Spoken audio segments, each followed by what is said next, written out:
Hello दोस्तों, welcome back to my channel. अगर आपने अभी तक मेरे चैनल को सब्सक्राइब नहीं किया तो जल्दी से मेरे चैनल को सब्सक्राइब कर दें। एपिसोड 4 की शुरुआत में मू जियाओ ने जहाँ पर कॉन्ट्रैक्ट साइन करना होता है वो आकर कर देती है, लेकिन जो यहाँ पर दो आदमी होते हैं वो बहुत ही मिस्टीरियस दिखाई दे रहे होते हैं। जब ये कॉन्ट्रैक्ट साइन करने के बाद बाहर निकलती है तो ये आदमी अपने असिस्टेंट से कह रहा होता है कि हम इतनी जल्दी ये नॉर्दर्न लैंड इनके हवाले नहीं कर सकते हैं, ये हमारी प्रॉपर्टी है, इसलिए हमें कुछ करना होगा। ये बातें जाने से पहले मू जियाओ सुन लेती है और साथ ही ये लिन शॉ को कॉल कर देती है। आज ज़ेटियन अपने पेरेंट्स के साथ लॉन पर घर खरीदने के लिए आया होता है, लेकिन मॉम को ये आइडिया पसंद नहीं आ रहा होता और कहने लगती हैं कि क्या तुमने इस बारे में भी सोचा है कि अगर तुम्हारी और मुजियो की डिवोर्स हो गई या तुम्हारी जॉब चली गई तो तुम ये पैसे कैसे दोगे। ज़ेटियन कहता है कि मुजियो की मॉम ने भी हमें पैसे दिए हैं। ज़ेटियन कहते हैं कि मुजियो की मॉम को तो यकीन है कि मेरी और मुजियो की शादी कामयाब रहेगी, लेकिन आप डिवोर्स के बारे में बात कर रही हैं। तो मॉम कहने लगती है कि उसकी मॉम ने सिर्फ 50,000 यॉन दिए हैं और तुम्हारे पेरेंट्स ने 500,000 यॉन दिए हैं। अब ये लोग यहाँ पे बहस करने लगते हैं तो ज़ेटियन अपने पेरेंट्स को कन्विंस करने के लिए कहता है कि मू जियाओ आज रात जब बीजिंग वापस आएगी तो मैं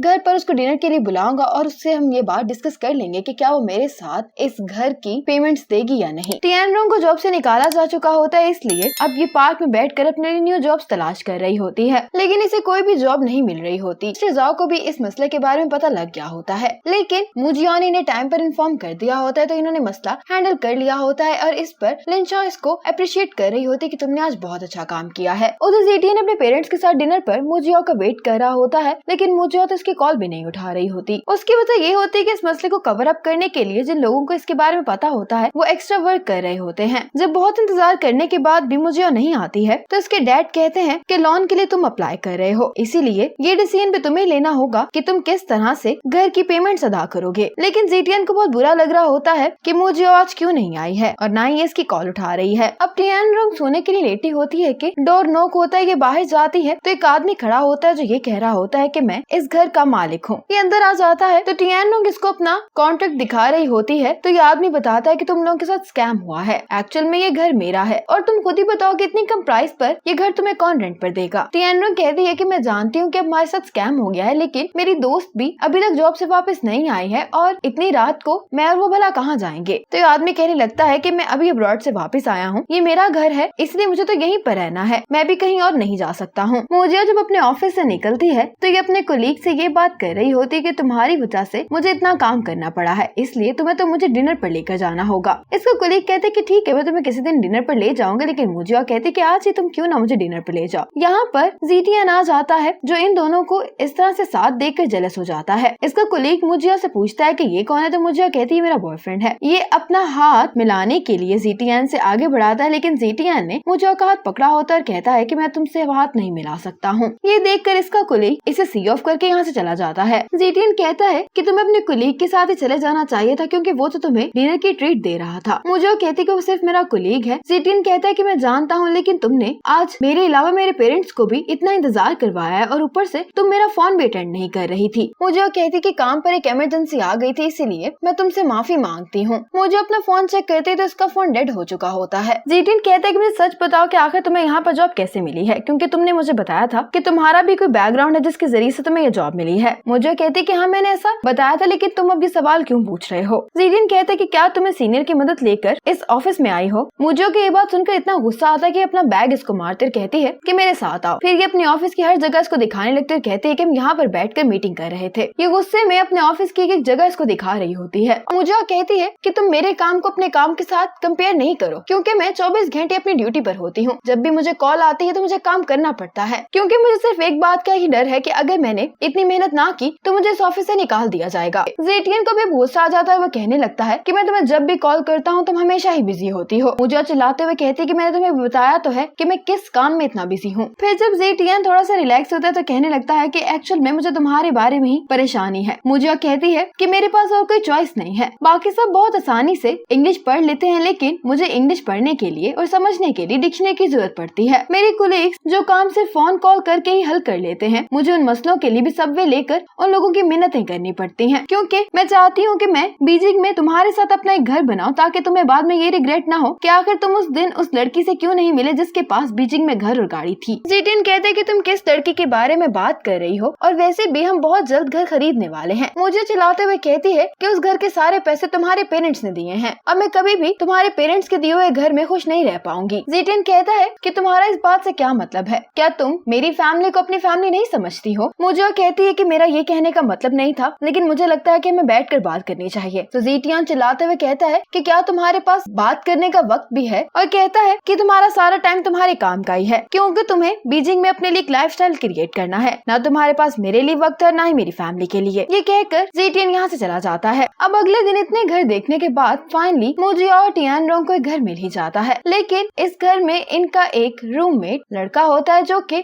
बाय प्रोफेशन डॉक्टर है। अब जो लड़का इनको घर दिखा रहा होता है, वो जब टियानरोंग के साथ इस घर का कॉन्ट्रैक्ट साइन कर रहा होता है तो टियानरोंग इससे पूछती है कि क्या तुम लोगों की कंपनी में हायरिंग हो रही है? तो ये लड़का कहता है कि हाँ। टियानरोंग कहती है कि क्या मैं तुम लोगों की कंपनी ज्वाइन कर सकती हूँ? ये सीन यहीं पर कट हो जाता है और फिर हमें अगले दिन का दिखाया जाता है कि ये दोनों अपने सामान के साथ यहाँ पर आ गई हैं और इनका सामान शिफ्ट करवाने के लिए जीटियन भी आ गया होता है। मुझे से कहती है कि तुम यहाँ पर क्या कर रहे हो? तुम्हें तो अपने आप को रिलैक्स करने के लिए थोड़ा वक्त चाहिए था ना? तो जीटियन हंसते हुए कहता है कि मैंने बहुत रिलैक्स कर लिया है और अब मैं काम कर सकता हूँ। टियानरोंग ने इसे यहाँ पर बुलाया होता है और जीटियन इसको थैंक्स कह रहा होता है कि तुम्हारी इन्फॉर्मेशन बहुत ही अच्छी है। जब ये दोनों बाहर खड़े होते हैं तो जीटियन मुजिया से कहता है कि मैं चाहता हूँ। मुजिया कहती है कि मुझे कोई मसला नहीं है। जीटियन कहता है कि मैंने अपनी बात मुकम्मल नहीं की है। मुजिया कहती है कि मैं तुम्हारे साथ कोई भी काम करने के लिए तैयार हूँ। जीटियन कहता है कि जिस जगह हम दोनों अपार्टमेंट ले रहे हैं उसकी जो मंथली पेमेंट है वो मेरी सैलरी के बराबर है और मेरे पास इतने पैसे नहीं है। मुजिया कहती है कि ठीक है, बाकी के एक्सपेंस मैं देख लूंगी। इन दोनों की लड़ाई खत्म हो चुकी होती है और अब ये दोनों फिर से पहले की तरह दिखाई दे रहे होते हैं। अब इन दोनों ने न्यू घर शिफ्ट कर लिया होता है। इसको सेलिब्रेट करने के लिए ये लोग लंच करने के लिए आए होते हैं। टियानरोंग को अब रियल एस्टेट एजेंट की जॉब भी मिल गई होती है, लेकिन ये अपसेट इस वजह से होती है क्योंकि इसने फैन को यहाँ पर आने के लिए कॉल की थी, लेकिन उसने फिर से काम का बहाना करके यहाँ आने से इनकार कर दिया होता है। जीटियन मुजिया से कहता है कि इस वीकेंड थोड़ा सा टाइम निकाल के तुम वो नया अपार्टमेंट देखने के लिए आ जाना। मुजिया कहती है कि ठीक है। आज टियानरोंग अपने क्लाइंट को लेकर घर दिखाने के लिए आई होती है, लेकिन इसे इस एरिया का रास्ता मालूम नहीं होता है। तो ये क्लाइंट इसे कंप्लेन कर रहे होते हैं कि क्या तुमने यहाँ पर आने से पहले रास्ता चेक नहीं किया था?